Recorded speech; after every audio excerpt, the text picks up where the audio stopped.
இது ஃபர்ஸ்ட் மலேசியாவின் செய்திகள் உங்களுக்காக.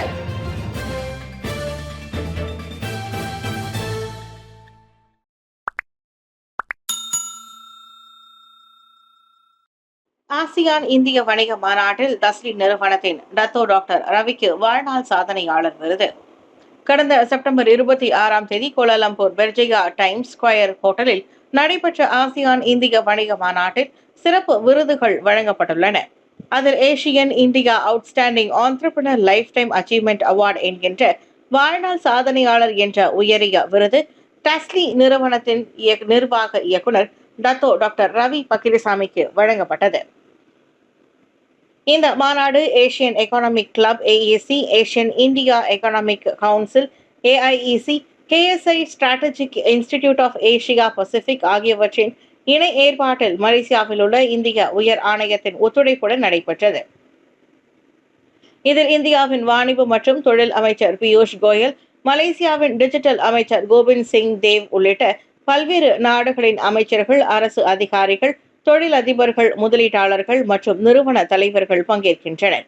மாநாட்டின் போது ஆசியான் இந்தியா இடையிலான வணிக மற்றும் முதலீட்டு நிபுணர்களை மேலும் வலுப்படுத்துவது குறித்தும் டிஜிட்டல், பசுமை தொழில்நுட்பம், உயிரியல் தொழில்நுட்பம் மற்றும் ஆகியவை விவாதிக்கப்பட்டது.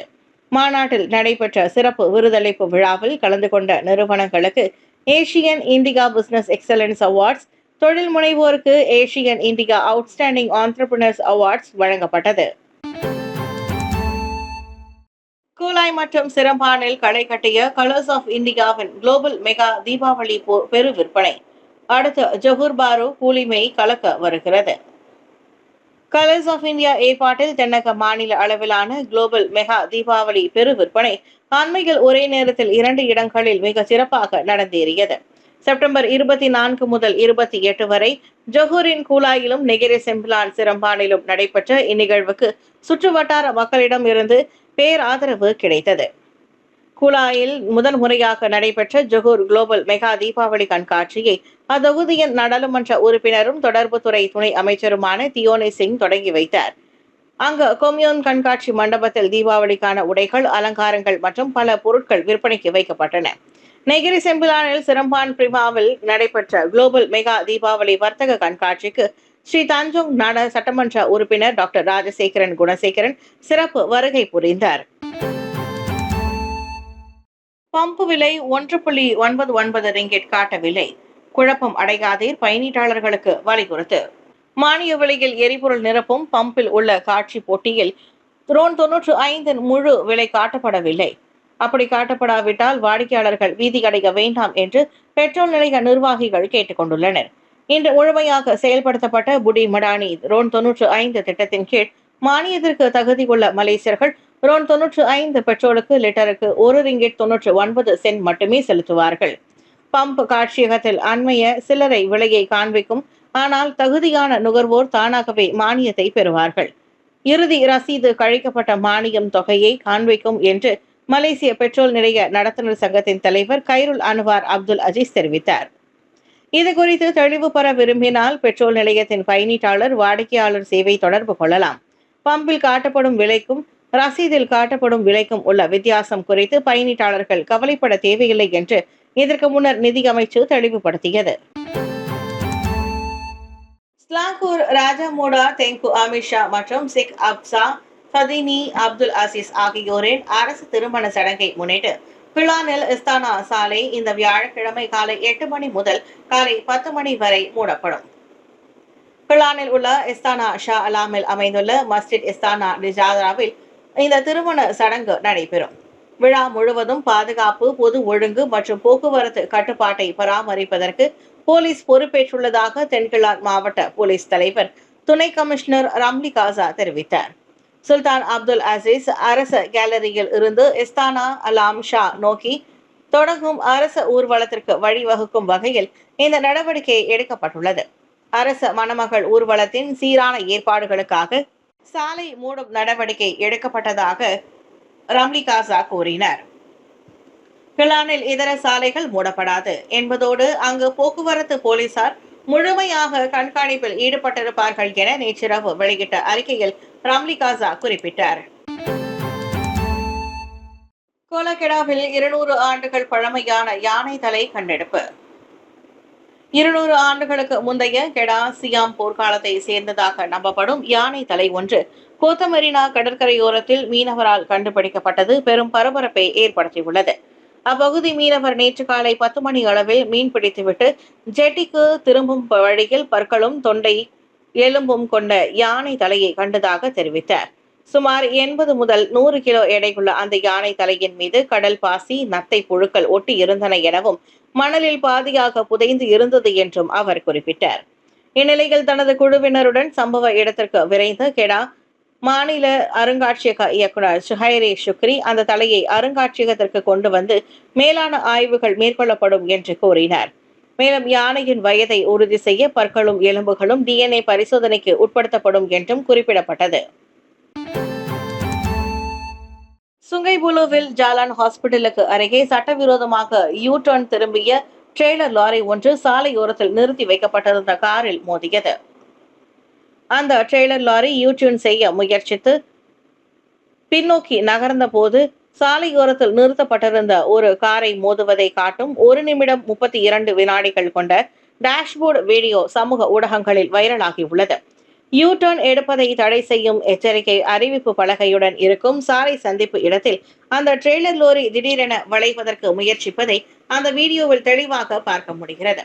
பிளானை சேர்ந்த அந்த ட்ரெய்லர் ஓட்டுநர் தவறுதலாக திரும்பக்கூடாத பாதையில் வளைந்து மீண்டும் அந்த வாகனத்தை பின்னால் நகர்த்திய போது இந்த சம்பவம் நிகழ்ந்தது என சுங்கைபுலோ மாவட்ட போலீஸ் தலைவர் சூப்பரிண்டென்டென்ட் முகமது ஹாஃபிஸ் முகமது தெரிவித்தார். இச்சம்பவம் குறித்து ட்ரெய்லர் லாரி ஓட்டுநரும் கார் உரிமையாளரும் சுங்கைபுலோ மாவட்ட போலீஸ் தலைமையகத்தில் புகார் செய்ததாக முகமது ஹாஃபிஸ் குறிப்பிட்டார். 2 மில்லியன் சாலை பயணர்கள் கருப்பு பட்டியலில். பல்வேறு குற்றங்களுக்காக வழங்கப்பட்ட போக்குவரத்து குற்றப்பதிவுகளுக்கான அபராத தொகையை செலுத்த தவறிய சுமார் 2 மில்லியன் சாலை பயணர்கள் கருப்பு பட்டியலில் இடம்பெற்றுள்ளனர்.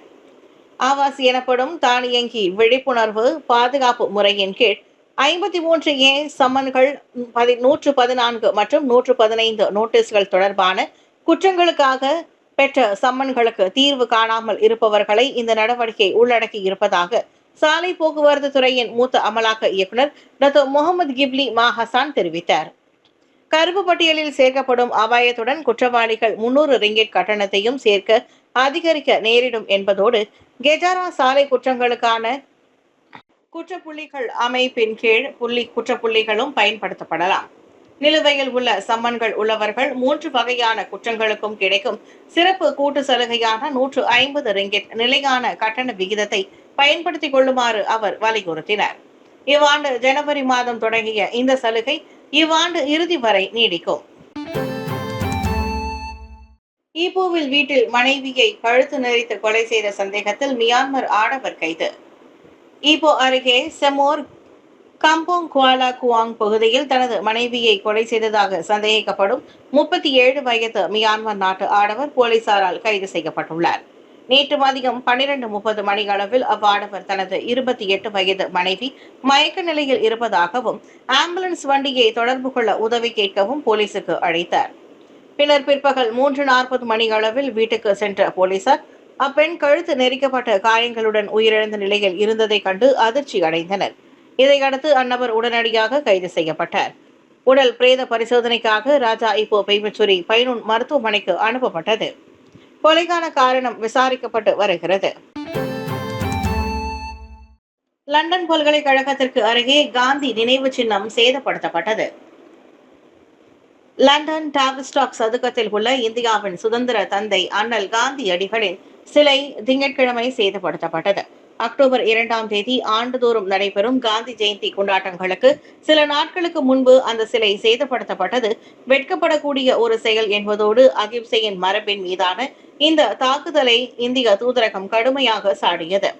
நினைவு சின்னத்தை அதன் அசல் நிலைக்கு மீட்டெடுப்பதை ஒருங்கிணைக்க அதிகாரிகள் அந்த இடத்தில் இருப்பதோடு இந்த அவமதிப்பு குறித்து உள்ளூர் அதிகாரிகளுக்கு தெரிவிக்கப்பட்டதாக இந்திய தூதரகம் எக்ஸ் தளத்தில் தெரிவித்துள்ளது. இது வெறும் காழ்ப்புணர்ச்சி மட்டுமல்ல, அனைத்துலக அகிம்சை சின்னத்திற்கு 3 நாட்களுக்கு முன்பு அகிம்சை என்ற கருத்து மற்றும் மகாத்மாவின் மரபு மீதான வன்முறை தாக்குதலாகும். ட்ரம்ப் வழக்கு 24.5 மில்லியன் டாலர் இழப்பீடு தொகையை வழங்க யூடியூப் ஒப்பந்தம். முன்னாள் அமெரிக்க அதிபர் டொனால்டு ட்ரம்ப் தாக்கல் செய்த வழக்கை முன்னிட்டு யூடியூப் 22 மில்லியன் அமெரிக்க டாலரை வழங்க ஒப்புக்கொண்டுள்ளது. இந்த வழக்கு கடந்த 2021ஆம் ஆண்டு கேபிட்டல் ஹில் கலவரத்திற்கு பிறகு யூடியூப் அவரது சேனலை முடக்கியதன் விளைவாக தொடுக்கப்பட்டது என்பது குறிப்பிடத்தக்கது. இழப்பீட்டுத் தொகை வெள்ளை மாளிகையில் ட்ரம்ப் பால் ரூம் கட்டுவதற்கான திட்டத்திற்காக பயன்படும் என்று அறிவிக்கப்பட்டது. சட்ட நிபுணர்கள் தனியார் நிறுவன உரிமையை மீறுவதில்லை என கூறினாலும் பல ஊடக நிறுவனங்கள் ட்ரம்ப் வழக்குகளை சமரசம் செய்து வருகின்றன. முன்னதாக ட்விட்டர் மற்றும் மெட்டா நிறுவனங்களும் ட்ரம்ப் தொடுத்த வழக்குகளுக்கு பல மில்லியன் டாலர் செலுத்தியுள்ளன.